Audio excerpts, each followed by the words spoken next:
Welcome back. It is March 16th, 2027, opening day of year 3 of the Rays rebuild.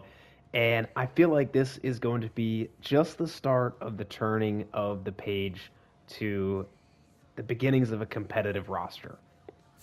Before we get into opening day, excited to watch some of that game. I do want to talk about our lineup and our rotation. Let's start with the rotation, which I think is going to be sneaky good. It has been pretty good throughout the rebuild so far. We've got McClanahan as our ace, Bradley as our second pitcher, Boz in the 3-hole, Pepio will be fourth, and Emerson Hancock, who I think is going to play above his rating, will be in the 5th spot. Rasmussen's going to be our long relief pitcher.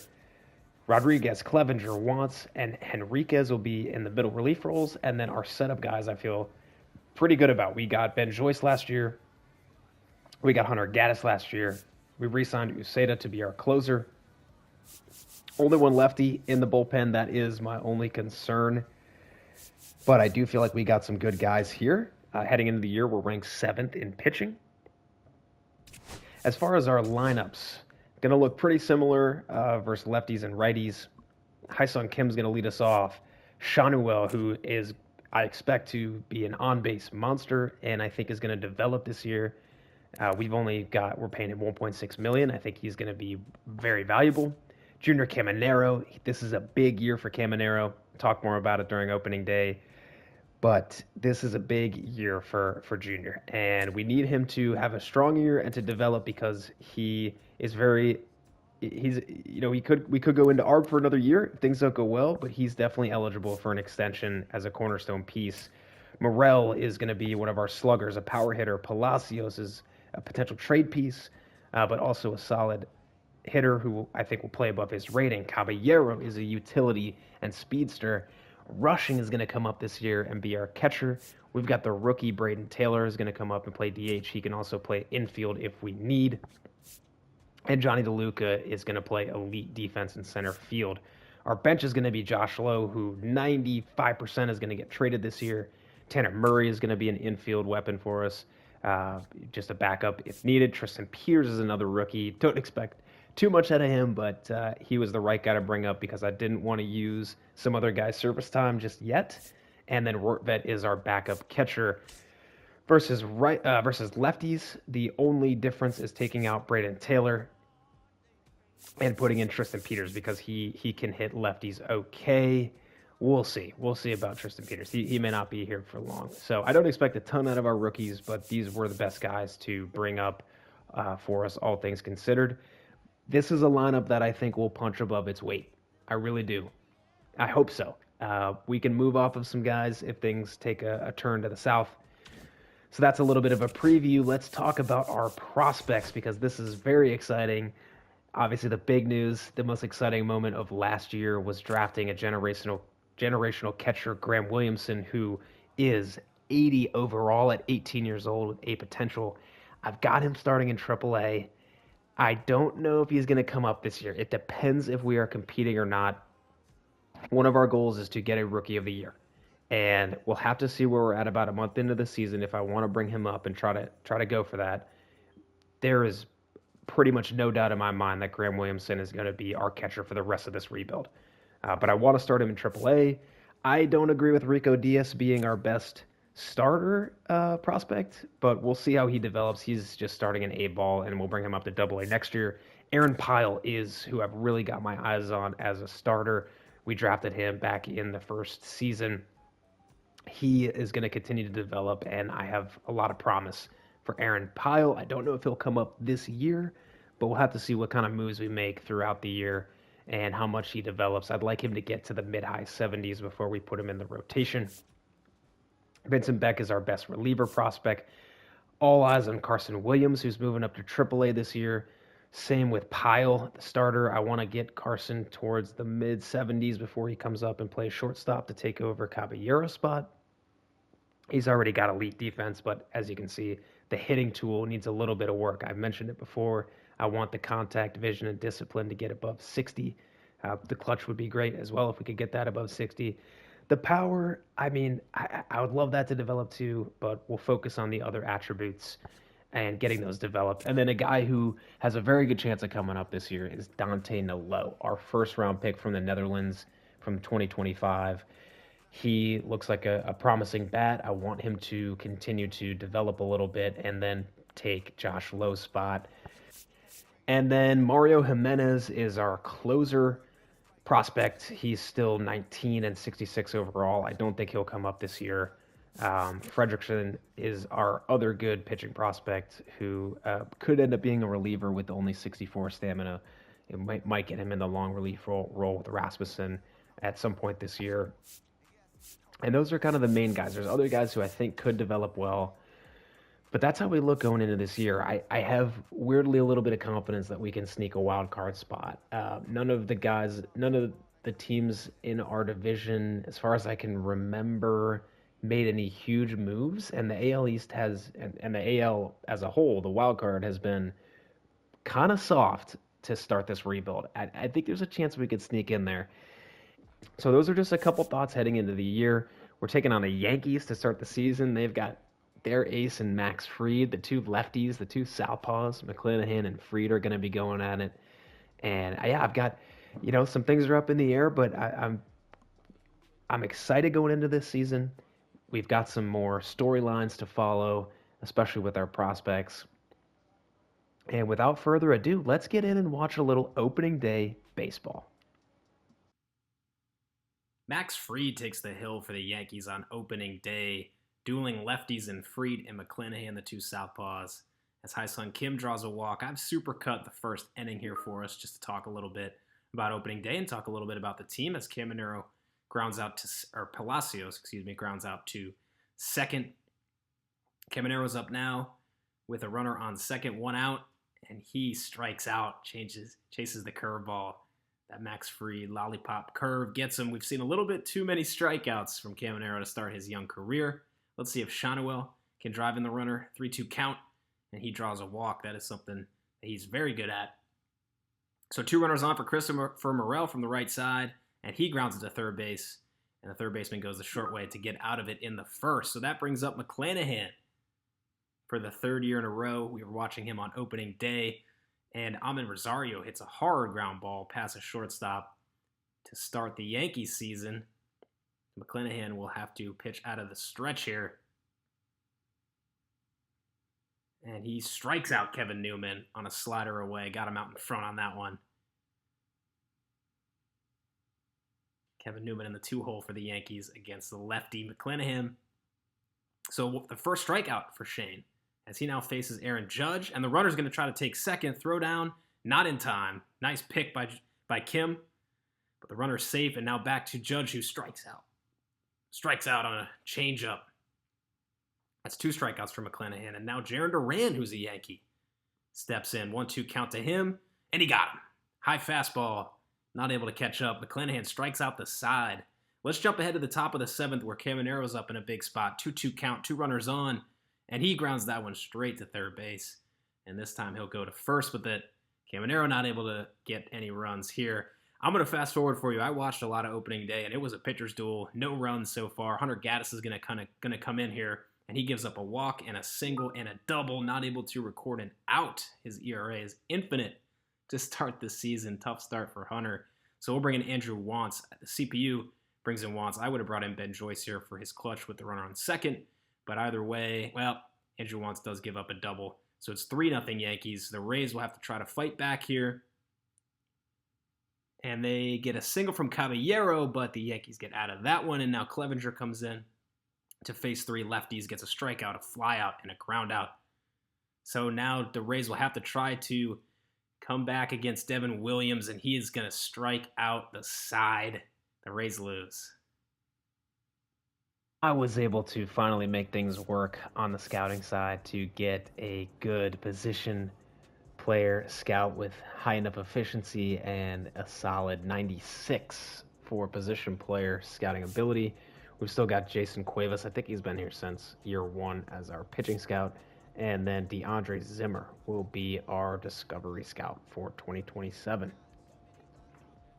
Our second round draft pick from the very first episode, Aaron Pyle, has been in the system for a couple of years now, and he has been working with our pitching coach to adjust his pitch mix a little bit. We talked about it when we first saw him in drafting, that having a sinker and a two-seam doesn't make a whole lot of sense, and that we might look to introduce something that moves to his glove side.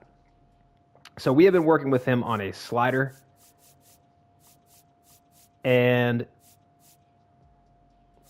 I'm going to edit him here and making sure that I don't adjust any of his overalls from where he was. So the slider, I've got to play with the sliders within the slider here, and I'll be back to show you Aaron Pyle when I finish up.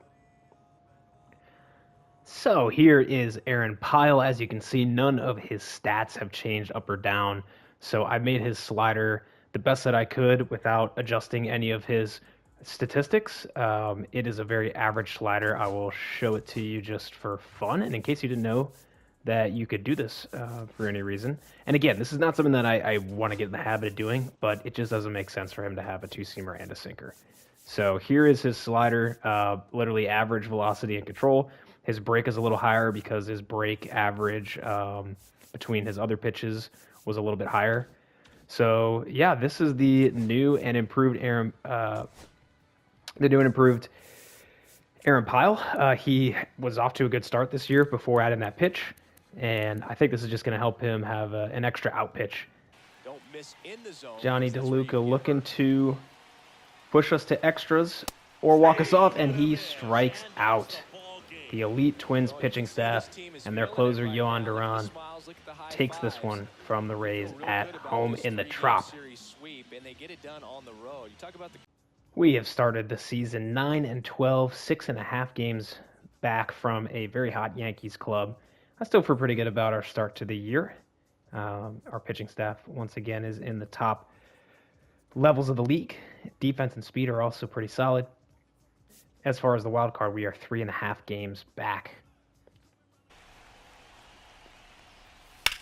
Junior Caminero sends one up the middle in the top of the ninth against the White Sox. That's going to give us a 5-4 lead. Good to see our young star coming up clutch in Chicago. Can our closer, Edwin Uceta, close this game out for us? Yes, he can. So Junior Caminero propels us to a victory in Chicago. Let's head over to Durham and check in on our stud prospect, Graham Williamson, the generational catcher. You can see he's rocking the long hair and a real upright stance. He's been batting .342 to start the year. It's hard for me to keep him down here in AAA, as he's going to line one to center. We're going to player lock him and watch his at-bats here today. It's hard for me to keep him down here in AAA, but it's a tough decision. I'm caught in the middle of whether or not to start his service time. You know, we're already getting a little ways into the season, and he could easily become a Rookie of the Year, which is one of our goals for this rebuild. So, depending on how we do, we may look to get an extra bat in free agency and opt for that over bringing up Williamson. And also, just for fun, showing you real quick, Aaron Pyle is starting, and this is our stud from the first draft. You can see he rocks a little mohawk in the back there as he locates a fastball nicely on the outer edge. Let's get back to watching Williamson. Williamson's second at bat here. A good take on a slider away. He's got a runner on second, so his clutch is activated right now with that runner in scoring position. As he drills one, and that is too hot to handle over there at first base. That is going to send the runner home, and he is going to score. How about Williamson coming up clutch? Let's also watch an at bat from Dante Nolo. I'm assuming you will remember Nolo. He's got a very distinct last name as he lines one into left center and gets that past the shortstop. So both are prospects down on the farm producing in Durham. our reliever prospect, Vincent Beck, is coming into the game in the 7th here. He's got the first 2 outs. I wanted to step in and talk about Beck because he has thrown 16 innings so far this year and has a 0 ERA. As that is a good bunt. Let's see if our third baseman can make a great play, and he can. A very solid inning from Beck.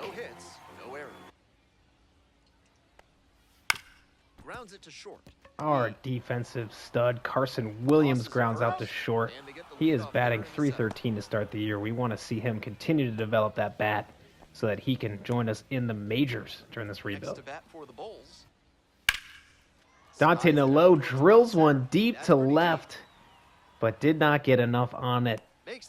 And it's good to see him 2 for 4 today, as he's had a bit of a slow start to his AAA season. The Bulls do end up losing that game 6-5, but it was nice to check in on the farm. We'll probably be doing that a couple more times throughout this season. Approaching the halfway point of the season, we are in last in our division at 1 game over 500, but if you look, we are only 3 games out. This is an extremely tight race for the AL East. And also looking at the wild card, we are only a half game out. And I do think that our team is continuing to get better, but this feels like a good spot to try to make a move.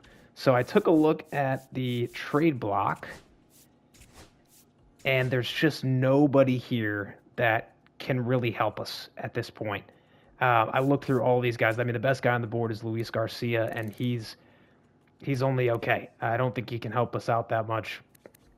And he's going to cost $10 million. And he's the number 1 guy on the board. So we're going to have to give a lot up. I looked at Evan Carter. Just don't think he can help us out that much either. So I was trying to make a move. Let me see if I end up... I'll let you know if I end up doing anything. I may let us go another week or 2 and see if we can improve with the guys that we have right now. But it is a tight race at the halfway point. I think I found our guy. We need a bat. Badly. If we want to make the playoffs in a tight race, it's going to have to be at the plate. And Xavier Edwards is on a struggling Marlins team. He's on a $5.5 million arbitration contract, and he is having a career year. 903 OPS, even if he cools off a little from there, which I would expect. I still think he is going to be really valuable for us. And we're going to have to give up one of our better position player prospects. I wouldn't say upper echelon position player prospect. We've obviously gotten a low who's actually, I was thinking about bringing him up, but he's actually struggling in AAA. This was one of my first thoughts. So we're going to give him Charlie Condon. They want a right fielder. We need a bat. Let's risk it. Hopefully this works out. To make space for Xavier Edwards, we're going to move Braden Taylor back down to AAA. He's got plenty of options left. And in the lineup, Xavier Edwards is going to come in and DH against right-handed pitchers. And he's going to DH against left-handers. And Christopher Morel, who is not having a great year. I really was hoping more from him. He's slugging a little bit, but we're going to leave him on the bench to come in and slug as a bench bat. So this is the plan. Hopefully this helps push us over the edge a little bit. We'll see. As I'm making this move, putting Xavier Edwards in, let's talk a little bit about some of our guys just real quick. Hyesung Kim is having a good year. He's got a 791 OPS. Richie Palacios, 853. Junior Caminero is continuing to develop. He's at a 712. I still want a little bit more out of him, but he's got time. He's got time. Nolan Shanuel has been really good and is developing very well. He's got an on-base percentage of .360. I still think he can get even better than that as he continues to develop, but he's been good. We just talked about Xavier Edwards. Jose Caballero's doing all right. He's actually slugging a little bit. Dalton Rushing has been pretty okay. Decent hitting for a catcher. 693 OPS. Johnny DeLuca's been pretty good out there in center. And Tristan Peters, one of our rookies, has been just okay. But that's a little bit of an update. I mentioned Morel. He's struggling a little bit. Let's talk about the pitching staff real quick. McClanahan is having an unbelievable year. He's up to 90 overall. He's got 100 innings into the year. He's got a 2 ERA. 2. We might have to check the Cy Young race here in a moment. Taj Bradley's struggling. 5.4 ERA. Shane Baz has been good. 3.56. Pepio also struggling. 5.55. And then Emerson Hancock, 75 overall, is doing better than Pepio and Bradley. It's not all about overall. It is not all about overall. Rasmussen's been good, pretty good here in the relief role. Manny Rodriguez has been good. Clevenger's been unbelievable. Wantz has been okay. Enriquez has been good. Joyce has been unbelievable. Ucid has been good. And Hunter Gaddis has been pretty good. So you can see the pieces of the puzzle are starting to come together. It was a slow first couple of years. But some of the moves we've made, I'll just mention real quick. Gaddis, Joyce, and Henriquez were all moves we made in those first 2 years. And then Hancock was headed into this year. And by the way, he's $780,000 and 75 overall. So let's see if adding Xavier Edwards can give us that extra push. We're 1 game over 500, but we're so close. We're a half game out of the wild card. We're going to keep scouting. We're going to keep monitoring the team. And I'll keep you posted. One last thing before we resume progressing through the season. Let's check in on a couple guys on the farm. Our stud catcher, Graham Williamson, is up to 82 overall already. Look at the development. Not even halfway through the season. He is at an 828 OPS. Good, not great. I don't want to bring him up this year if I can. We brought out Xavier Edwards for the bat. I want Grant Williamson to come up next year and win a Rookie of the Year award, and I'm going to give him a little bit more time. This game loves Rico Diaz. He's too young to really glean anything from that just yet. So let's talk about Aaron Pyle, who I think is our best pitcher prospect. He has a 2.59 ERA through 93.2 innings. Carson Williams, this is very exciting. Carson Williams is up to an 810 OPS this year. Way better than I thought we were going to get from him. So I'm starting to feel more optimistic that he's going to be our shortstop of the future. Vincent Beck, he's been really good through 37 innings. And lastly, Dante Nalo. I mentioned it before. I wanted to bring him up as a bat. He's not there yet. I hope he does get there. He's not there yet. So that's just a couple of the guys down on the farm. After the move for Xavier Edwards, we are only 1.5 games back and now 5 games above 500. Looking at the wild card, we are currently in a wild card spot. So far, looks like a decent move. It's not all just because of Xavier Edwards, but things are looking promising. The time has come. It is the 2027 MLB draft, and I do feel pretty good about our scouting this time around. Obviously, been doing this in the background while we've been more competitive this season. So let me try to walk through a little bit quicker than I have in the past. I got 2 position guys up at the top, and they're very different. Yusniel Bruno is one of the more interesting prospects I've seen. He's 21. He's third base, but his secondary position is second base. So because we have Caminero, he would probably end up playing second base for us. He looks like he is going to destroy righties, and then have power versus lefties and play good defense. He's a very interesting guy.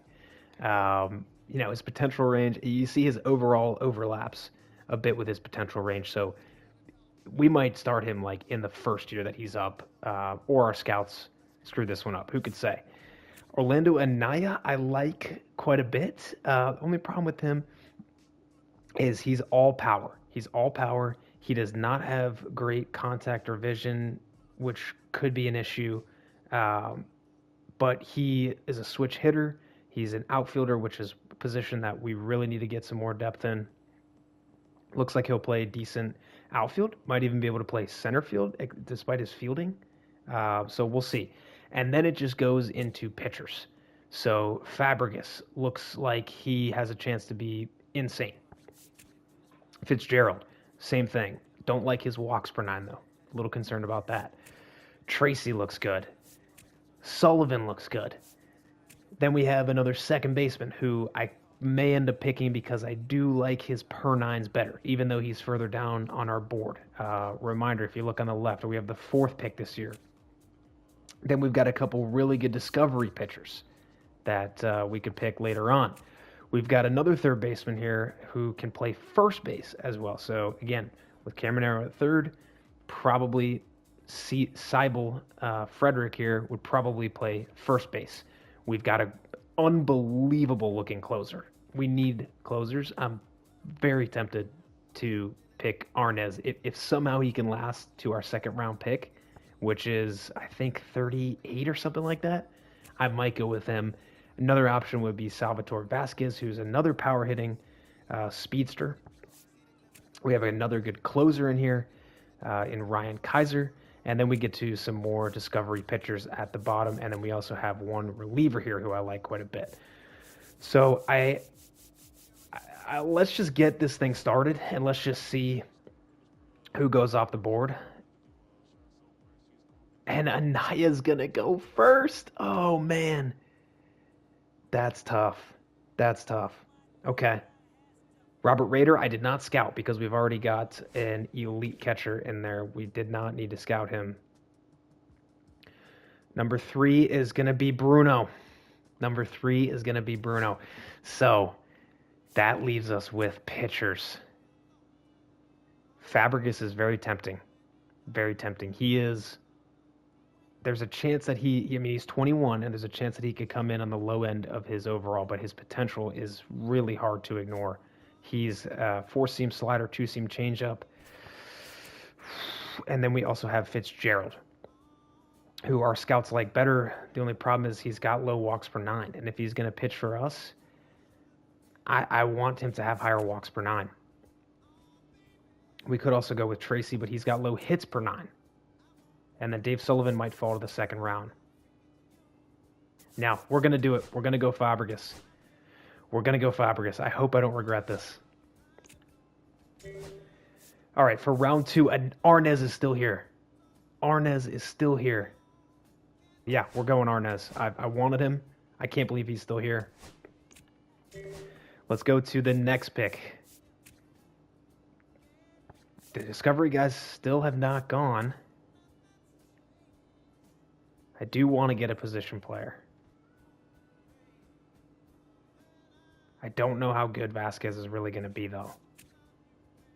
Another closer here. We don't have any other position players on the board. I mean, gosh, is there a world where Watson ends up getting picked here? We're at pick 40. Oh, man, it's a little risky because I want Watson, but I want to get a position player. Let's go Vasquez. And Watson goes literally right before us. Oh, my God. Oh, that's brutal. That's brutal. Okay, we're on pick 78.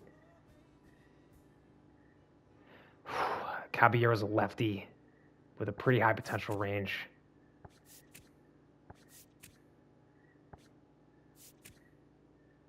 Philip Yu's still here.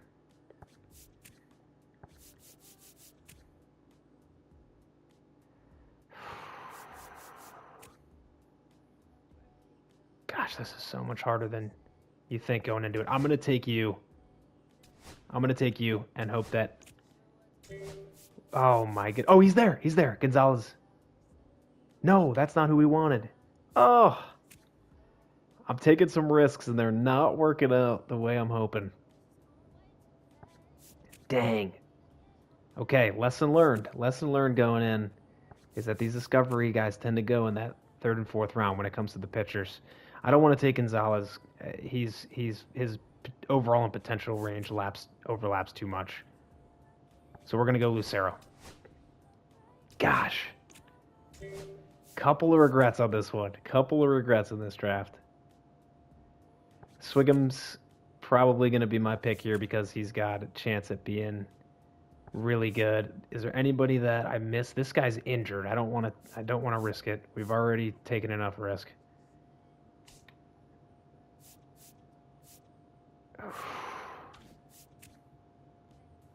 Swigum is only going to be a trade piece if we get him, because his walks per 9 is too low, really, for me to want to start him. But we got to go Swigum. I love his last name. All right. For the last pick, we're going to go Becerra. I don't know. Things didn't work out my way there. We're going to have to see. We did get a closer who looks like he could be really good, but we'll see in the beginning of September. Coming back from the All-Star break, we have been on a losing streak, and we're facing division rivals in the Yankees. 2 men on, bottom of the 9th with 2 outs. Can Jose Caballero come up clutch? Two-run game, a 2 away here in The Yankees closer, Devin Williams, is in. And there's that disgusting screwball. 1-1. He dots that on the inside corner.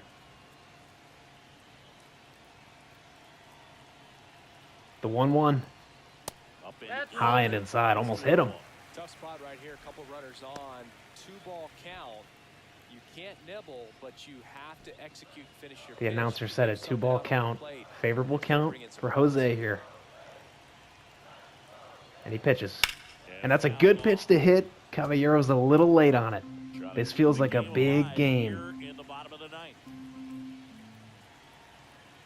The 2-2. And he struck him out. Man, that screwball is nasty. So many games in his career, so nobody's The race in the AL East continues to be really close, but let's take a break from that and view our draft picks. I was able to sign everybody very easily. I'm a little nervous. Let's see. Oh my goodness. That is huge for Fabregas. That is huge. He came in almost at the maximum of his range. Because of his age, I was worried. If he came in the 50s overall, it might be tough for him to develop. But look at that.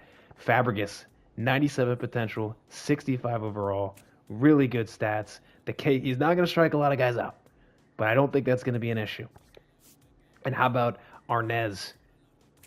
Arnez is going to strike a lot of guys out. 76 overall, 8 potential. He might need a year in the minors, and he'll be coming up. Look at that pitch mix, too. 4-seam sinker, slider, cutter. That is, for anyone who plays Diamond Dynasty, that is like the meta pitches there. Doesn't have a changeup, though. That's the only concern. Salvatore Vasquez, I didn't feel too great picking him, but I really wanted to get at least one position guy. He's athletic, speedy, going to steal a lot of bases, but he's going to need to be able to get on the bases in order to be able to do that. And he's not going to be able to bunt his way on. So we'll have to see. Phillip Yu came in at 86, kind of upper middle of his potential range, which is great to see. He's got some pretty good spread on his stats here, but he's got low clutch. Low clutch. Gosh, I wish you could see that when you're drafting. Although I guess it does make it interesting if you can't know everything right away. Lucero, he came in at 60 overall, 86 potential. He's got super low hits per 9, but he's got velo. He's got a lot of stamina. He's going to throw hard, and he's going to throw for a lot of innings. It'll be interesting to see what we can make of Lucero. And then Josh Swigum, the guy with the fun name. I was excited because he was not fully scouted, and as I was signing the draft picks, he kept getting that little bit more scouting, and his potential range kept getting better and better, and I had a feeling that he might end up being really good. The only thing is, I sound like a broken record. He's got low walks per 9, and that is a very key stat. So we'll have to see if he can be good without that. And then Becerra, just not much to say about Becerra, really. So if these guys don't pan out, there's some really good trade pieces in here, but we got 2 guys at the top here that look like they're going to be a problem in this league. Payoff pitch to Richie Palacios, looking to walk off the Angels in the bottom of the 10th at home. Here it is on its way, and that's lined up the first base side, but an error. Palacios is going to be out, but that does move the runners over. And that's going to bring up Jose Caballero. Jose Caballero steps in looking to walk off the Angels in the bottom of the 10th, and they're going to do a squeeze play, and that is going to do it. No! Caballero's not able to beat it out. Junior Caminero's in, our young star with the bases loaded. Can he walk off the Angels at home? The 0-1. And that is fouled. A good pitch to hit, but early on the curveball. 0-2 to Junior. And he strikes out. We are headed to the 15th. For some reason, the CPU did not get me back in the game, but the Rays did manage to win this in the bottom of the 16th. This is a familiar sight. 2-2 into extra innings. This time with Christopher Morel at the plate. This time looking to walk off the Mariners, who are a good team here in 2027. 2 runners on, 1 on second in scoring position for Morel. And that's a slider hung right down the middle. Can he beat that out? Long throw? He can't. This game will continue. All these games are very important. And it looks like the Mariners end up winning this one in 11. The Mariners, you see there, I think I saw this in Season 1. They have Kyle Tucker on their team. They are pretty stacked with a really good pitching staff. Although, as we entered this game, I did see that the Rays have the lowest ERA as a pitching staff in the league. We're back again with another walk-off opportunity. Junior Caminero is at the plate. Runners on third with 2 outs. And that is a curveball hung right down the middle, and Junior did not recognize that. Kevin Kelly, a familiar face from this Rays team, is warming up in the bullpen.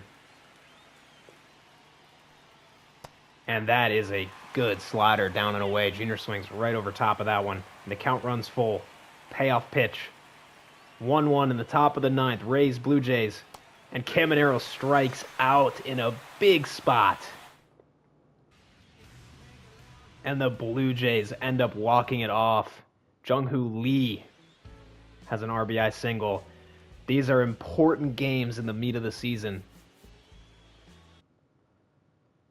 A tough stretch of games here late in August. We lose 3 out of 4 to the Mariners and then 3 out of 4 to the Blue Jays. And now we go to face the Dodgers this weekend. 2-2 to Junior Caminero in the top of the 9th. And he chases a slider away. Junior has not been able to come up big in a couple of games that we've entered.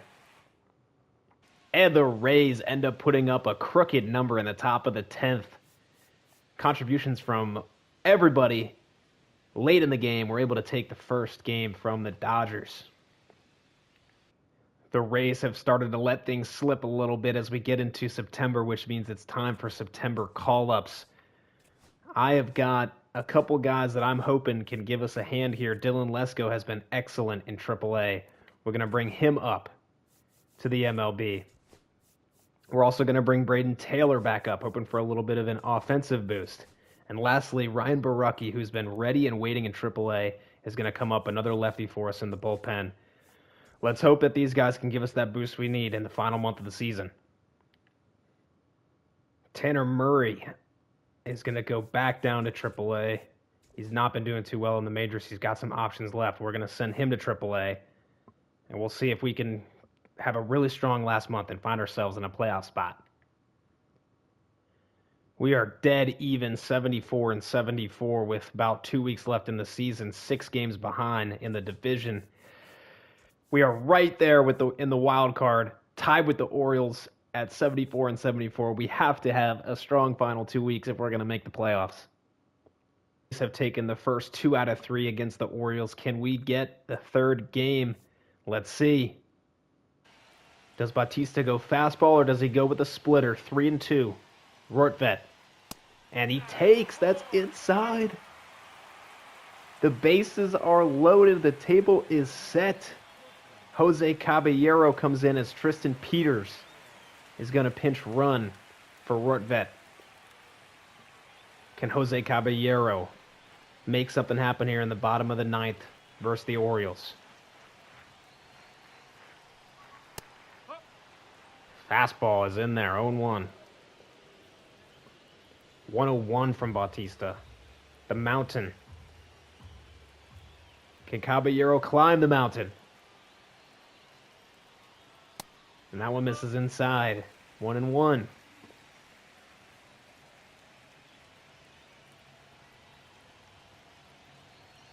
Bautista delivers. Fouled away. Change of speeds there with the splitter. Count goes to 1-2. Can we have a signature moment? Caballero.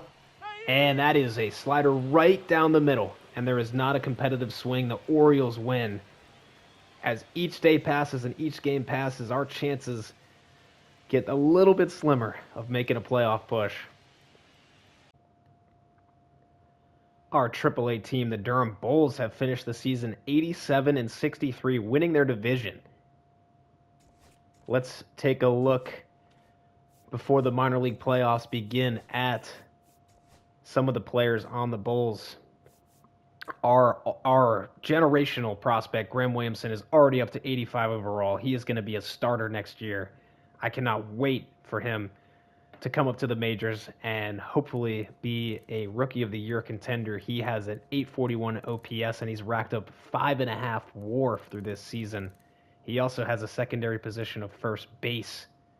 His stats are developing very rapidly, especially that power versus lefties and the discipline. It's great to see Grant Williamson. Meanwhile, Dante Nalo has not able to get things going as much as we would hope. He's been in our system now for a couple of years and slashed about a 700 OPS, 0.3 WAR. We need to see a little bit more out of Nalo. Xavier Isaac at first base had a good year, 752 OPS. Theo Gillen, 749 OPS. The superstar who can play pretty much every position except for first base, pitcher, and catcher. And then Carson Williams has developed well this year. He's got a 761 OPS, and he put up 2.2 WAR. I'm thinking a lot of that coming from the defense. Look at his fielding. It is up to 94. Hoping to see Carson up in the majors soon.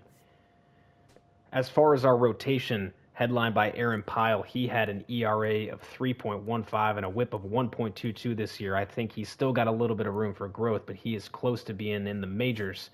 Fredrickson, he had a 2.76 ERA with a 1.18 whip. We may see him next year at just 19 years old. Joe Boyle has not been able to figure it out. We may end up moving off of Boyle and using him as a trade piece in the offseason. The walks per 9, I think, is just an issue. He's letting up too many base runners, 1.52 whip.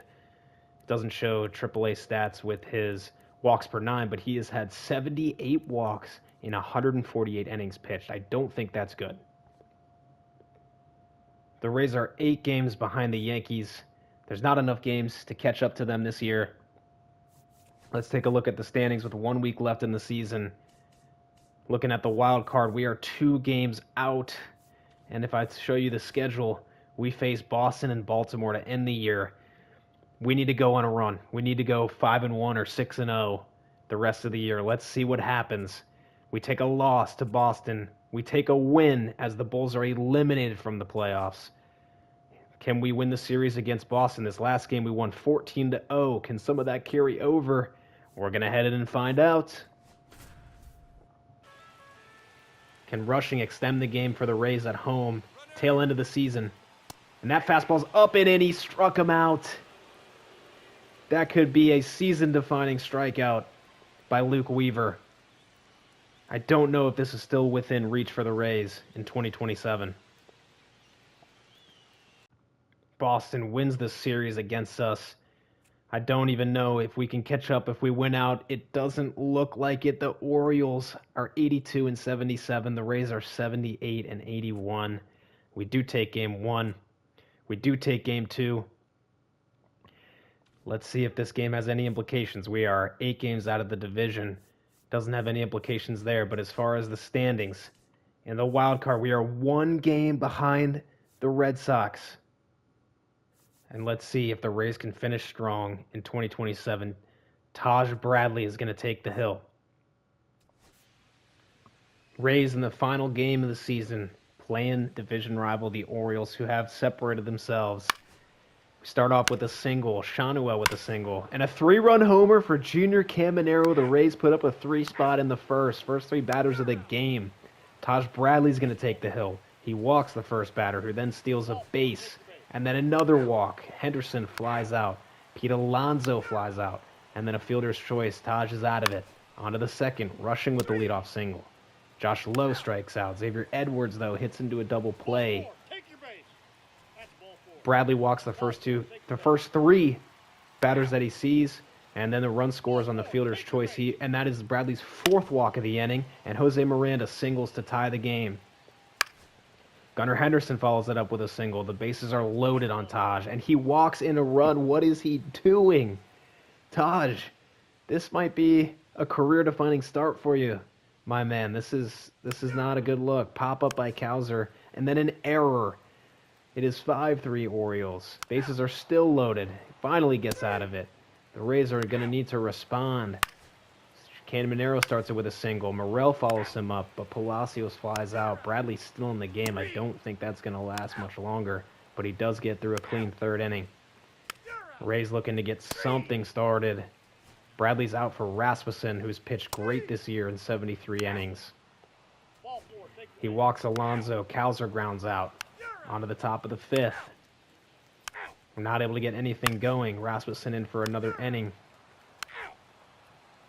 And he gets out of it. Can the Rays pick up 2 runs on the final day of the season? Drew Rasmussen gives up a leadoff double. I think that might have been an intentional walk to Gunnar Henderson. Alonso strikes out, and Rasmussen's out of it. Their starter, the Orioles starter, Rodriguez, is still in the game as Russian gets a single. And there, the Orioles go to the bullpen with Cano. Josh Lowe reaches on an error. Xavier Edwards flies out, and the Rays are not able to put anything up there as Andrew Wantz comes in. He has a clean inning. Cano is still in for the 8th. And he gets 3 up, 3 down. Wantz is also in for the 8th, and he goes 3 up, 3 down. Felix Bautista, the Mountain, is back in. Palacios flies out. Caballero singles. Rushing doubles. 1 run scores. Let's enter this game and see if the Rays are able to make a comeback. Josh Lowe, who's been the complete opposite of clutch this year, is at the plate. And he takes the first ball up and away. The Rays have come so close this year to that playoff spot. We made that big trade for Xavier Edwards.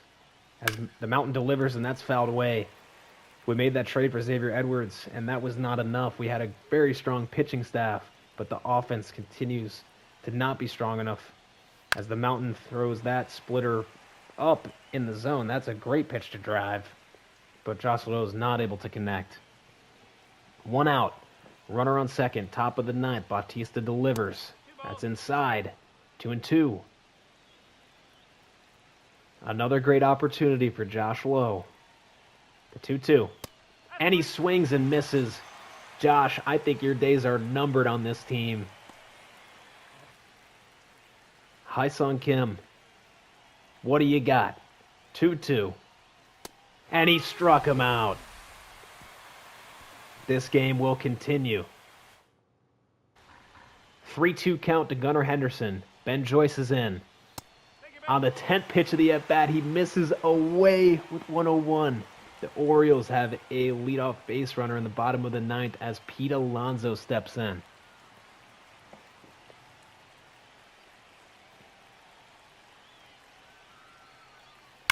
Pete swings at the first pitch and drills that down the left field line. Morel's chasing it into the corner. He's having trouble with it. He gets it in, misses the cutoff man, and that's going to do it. That's going to do it. The Orioles strike quickly in the bottom of the 9th, and the Rays season is over. A brutal way to go out. We had so many opportunities, but we just weren't good enough this year. Oh, I can't stand to watch that. Pete Alonso walks off the Rays in game 162 as the grounds crew sweeps the field for the last time in the regular season. The Rays are done in 2027. What a frustrating end to the season. I really felt like we had a chance there. I brought you all into a lot of games where we had walk-off opportunities, and it just seemed like most of them did not go our way. You see the playoff bracket here on the screen. Baltimore, Boston, and New York all made the playoffs. The Rays were not able to make it there. Let's take a look at some of the awards. Kyle Tucker wins the MVP in the American League. Shohei Ohtani wins it in the National League. Cy Young goes to Max Fried in the AL, and Tyler Glasnow, former Ray, wins it in the NL. The batting title goes to Stephen Kwan and Bryce Harper. Reliever of the Year, Cade Smith and Mason Miller. Rookie of the Year is Xavier Hurd on the Angels and Ryan Clifford on the Mets. I'm going to flip through and see if I see any Rays anywhere on any of the awards. It doesn't look like it. It does not look like it. Well, that says a lot. That says a lot. We, even though we had a decent year, we didn't really have any superstars on our team. And heading into 2028, it's time. It's time to start dishing out some money. It's time to start fielding an elite roster the best we can. We don't want to reach the payroll of somebody like the Dodgers, but we need to start putting it into gear. That last season has been motivated. Let's go ahead and sim to the offseason, and it looks like the Twins will defeat the Dodgers in the 2027 World Series. That is going to do it. We do need to hire some new coaches. The offseason has begun. No inductees to the Hall of Fame this season. Well, let's digest that last season. We'll put that behind us, and it's time to start prepping for 2028. The Rays have 3 players with the opportunity for exclusive free agent negotiations, and I'm only going to offer to one guy, Garrett Clevenger. He had an unbelievable year. He's actually been amazing all 3 years that we've had him in this rebuild. I want him back. I want him back for another year. I want to get him a ring, or at least get him to the playoffs. Obviously, our goal is to get him a ring. I offered him $4.4 million for 1 year. We'll see if he accepts. After what I witnessed time after time last year, we need a new coach who can add to this team. And I want a coach who has some clutch. Leo Neal has all positive attribute bonuses, including +1 clutch. We need that. We need that really badly. I'm going to make him an offer. I want him for 4 years. We're going to overpay him. I'm going to give him $1.5 million a year. Hopefully he accepts that. We also need a pitching coach. I'm going to offer Michael Sato a deal here. I'm going to also give him 4 years and be willing to overpay him. And let's go ahead and sim to free agency 1. Leo Neal has accepted. Michael Sato has accepted. We've got a couple new guys here. Our first trade in the offseason, I want to send Jose Caballero and Josh Lowe to the Brewers for Matt Manning. We need to up the pitching staff a little bit from last year. Manning's coming off of a great year, starting 32 games, 174 innings to a 3.09 ERA. He's eligible for arbitration. We're going to need to replace some pitchers. The Brewers looking for a shortstop and a right fielder. That works out perfectly for us because I'm going to plan to start Xavier Edwards at shortstop next year. I don't need Caballero with Carson Williams coming up. And then we're moving off Josh Lowe. Not giving this guy the chance to come up in a clutch situation for us ever again. In real life, love Josh Lowe, but in this game, he really pissed me off last year. So this trade makes sense for both sides. Done. Ryan Pepiot has run his course with the Rays. He's not been as effective as I've wanted, and I think he needs a change of scenery. 30 years old, still has another year arb, so he can get him, a reasonable deal for him, but he just had a rough year. I don't think he's doing well with the Rays. The Tigers want a starting pitcher, and I want to improve in center field. Right now we have Johnny DeLuca, who is up for arbitration, but just, he's decent. He's decent. He racked up 2.3 WAR for us in 131 games. But Wenceel Perez looks like he's going to end up being a little bit better. And in 13 less games, he racked up 3.3 WAR. So if he can be the difference in 1 or 2 more wins for us, we've already got a replacement for Pepio. We'll see how this goes. Chance I regret this, but we're going to give it a shot. I spent forever trying to find a trade that would make this work and wound up all the way back around with the Tigers. So if I knew then what I know now, I would have wrapped up the Pepio deal all in one here. But we're not going to need DeLuca because we have Wenceel Perez coming in. I think he's going to be just that, like I said, maybe 1, maybe 2 wins better for our team. And the Tigers have a lot of depth at closer. We are in okay shape at closer. We got some good guys here. But I wouldn't mind having another one. Alheim has a low walks per 9, but I want to get a guy with some good hits per 9 and some good clutch in here. And anyway, we don't need DeLuca. The Tigers also want a center fielder. So we are going to make this deal with the Tigers.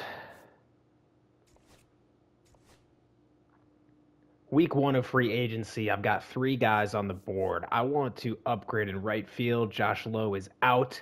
No, Lowe has not come to fruition in AAA just yet. So I'm looking at 2 guys for right field. My number 1 option is Seiya Suzuki. In 143 games last year, he had an 847 OPS. If you look at his history, he's a mid to low 8 OPS guy. He racked up 2.2 WAR, 3.4 WAR. He is a little bit expensive, but we need his bat. We need his bat in right field. He had 31 home runs last year. He's asking for quite a bit. Our second option is Lars Nootbaar. Last year in 116 games, he had a 743 OPS. He's a high 7 OPS guy for his career. He looks like he's kind of at his max ability right now, but he racked up 2.8 WAR last year. Josh Lowe was not very valuable to us. Both these guys want 2-year deals. These are my top position players that I'm looking at. And then I mentioned Clevenger before. He wants 1 year, $4.0 million. I offered him 1 year, I think it was 4.4, and he declined. So I don't know that yet, but there's 3 reasons I want. He's been great. He has a very high clutch. I want a couple guys with some high clutch. Our other guy with a lot of high clutch is Ben Joyce, who was excellent last year, and he's a lefty. So I want a clutch lefty in the pen. So these are the guys. I've set up my positional needs to reflect that, and I've also set up my team needs to give them a boost. So hopefully we can get either one of these guys to fill in right field, and then I really want to get Clevenger. There's a lot of relievers on the board, so I'm sure I could find another option, but Clevenger's who I want. So wish me luck. The Athletics are looking for a left fielder, and I do not want to pay Christopher Morel. He wants about $10 million in arbitration.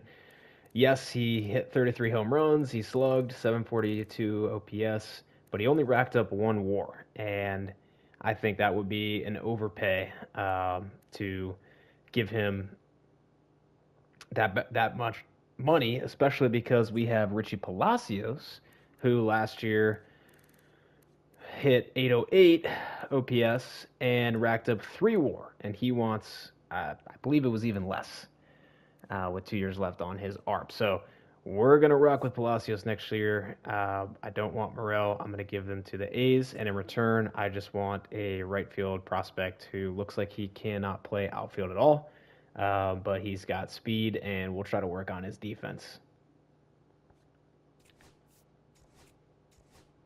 Offered a mixture of arbitration as well as contracts to a lot of guys. This year is going to get a little bit more expensive. There's only a couple of relievers really that I was willing to not bring back. Emerson Hancock, by the way, this guy's 75 overall. He gave us a 4 ERA last year in 168 innings, which we'll take, and I offered him arbitration, but he wants like $2 million. So we're going to save a little bit and have a decent fifth spot reliever for next year. If we make it to the playoffs, we probably won't even need to start him. So he's just going to help us, give us some innings throughout the year. But yeah, I mean, these are the two guys. I offered Manny Rodriguez a contract. I might offer him arbitration as well. And then Andrew Wantz is a guy that I think wants a little bit too much money. So, pun intended, wants a little bit too much money. So, yeah, I mean, things are going to start to get more expensive. We'll check back in on the budget here in a little while. But currently, our salary is at $62 million, and the arbitration estimate has us at $80 million, which puts us at $140. And then we're looking at a couple guys in free agency that could add another $20 million to it. So we're getting up into that 150, 160, which is where I mentioned before when we start to ramp up. I think I mentioned that in episode 1. When we start to ramp up, that's kind of the number I'm looking for. Unfortunately, there's a chance we're going to have to say goodbye to quite a lot of guys this year. We have many prospects that are getting up for the Rule 5 draft. However, not too many of them are really that elite of prospects. Homer Bush.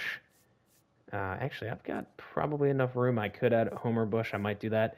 But we're going to be saying goodbye to the likes of Chandler Simpson and some other guys that, they're not too high overall. They're pretty low potential. Caton Askew's 2080 is a lefty. So we are a little bit susceptible to losing some guys here. But I protected everybody that I think is really going to make a difference for us down the road. So probably be okay. Lars Nootbaar is already over 56% motivation to sign. I want him, and I'm going to give him a little bit more than he wants. Almost $15 million a year. He was asking for 14.5. Again, he was a 2.8 WAR player last year, 2.3 the year before. If he comes in at 2.5, at 6-7 mil per WAR, the going rate, I think this is a really good steal. So let's see what Nootbaar says. Seiya Suzuki's not even close. I'm going to move Clevenger into that 2 spot there, and we'll kind of leave Suzuki as a backup option. It looks like maybe we weren't the first people to offer Nootbaar, so hopefully I can give him a little bit. Hopefully I can get him.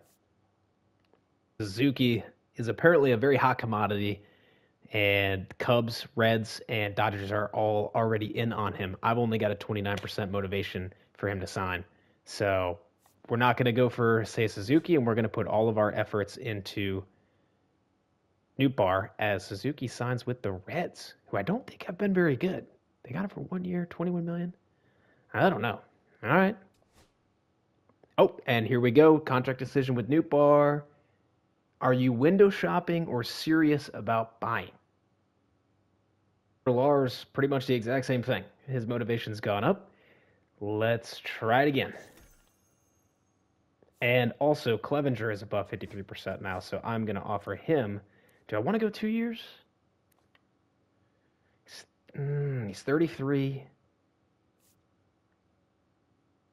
Let's give him what he wants and just see what happens. Lars Nootbaar. Welcome to the Rays. Okay, just needed to hold out for a week and talk a little bit of, talk a little ish to us. But all right, man. Welcome to the team. We're friends now. And Garrett Clevenger. Decision time. He's coming back. Beautiful. He can smell the ocean air now. Very sweet, Garrett. All right, welcome back. Maybe we can get lucky in the draft lottery. We're starting at the 11th position with about a 1.5% chance to move up. And we stayed exactly where we were. The Rangers are going to have the first pick. A lot of people jumped up here. The Giants and the White Sox and the Rockies all kind of got screwed here. After a long off season, a lot of time off camera, getting everything in order, working through all these contracts, making decisions, making trades. Not making trades, not making decisions. This is where we've landed. So our total budget is $162 million. There's not a ton of trade pieces in here that could get moved, but let's go through some of the top guys, and then I'm going to save some of the exciting stuff for the intro of our next season. But of course, we have Shane McClanahan, our largest and longest contract. Shane Baz, who we extended last year, has 2 more years. Lars Nootbaar was our big move in free agency. And then we have Taj Bradley, who is pretty expensive. He still has 1 more year of arbitration. Bradley is one of our potential trade pieces because we have a couple guys waiting in the wing. I don't love how much I had to pay for him. Matt Manning, I did offer a 2-year contract, and he didn't accept it. He accepted arbitration. So I guess I didn't give him what he liked. But he is 30. I offered him, I think, 2 or 3 years. I would have liked to have locked him up for a little bit longer. But that's how it shook out. Xavier Edwards, we got for $7.5 million. He's gonna, I think he's a steal. Same with Palacios. I feel the same way. Rasmussen, we still have 3 more years with him. Joyce cost us $5 million. I also offered him 3 years at $5 million, but he chose to go for arbitration, and he got 1 year at 5.1. So I guess he kind of knew what he was doing there. But I do want Joyce for the long term because we don't really have anybody else like him. And I like what he can bring to get us out of a jam, to come in with a runner on second or runners on second and third and strike guys out with his clutch. And so I do want to lock him up. Shanuel, arbitration, $5 million. Wenzel Perez, 4.6. Kim, 4.5. You can see it all on the screen here. And we'll talk more about Junior Caminero next year, but I wasn't ready to give him a big contract yet. I'm hoping that this year is the year for Junior. I want to see that average and on-base percentage. Well, actually, I want to see everything go up. I want to see him slug and get on base like he did in 2025, but also play better defense than he has to make him a more valuable player, because he might be asking for too much for what he's worth. So we brought Kevinger we brought Kevinger. Okay, let's take that from the top. We brought Clevinger back for $4 million. Gaddis is still here. He's going to be our closer. Hancock's our 5th reliever. And that's really it. So that's where we shook out. So as I mentioned, $162 million. I will see you in the next episode to talk about what I think is going to be a fairly competitive year. Take care.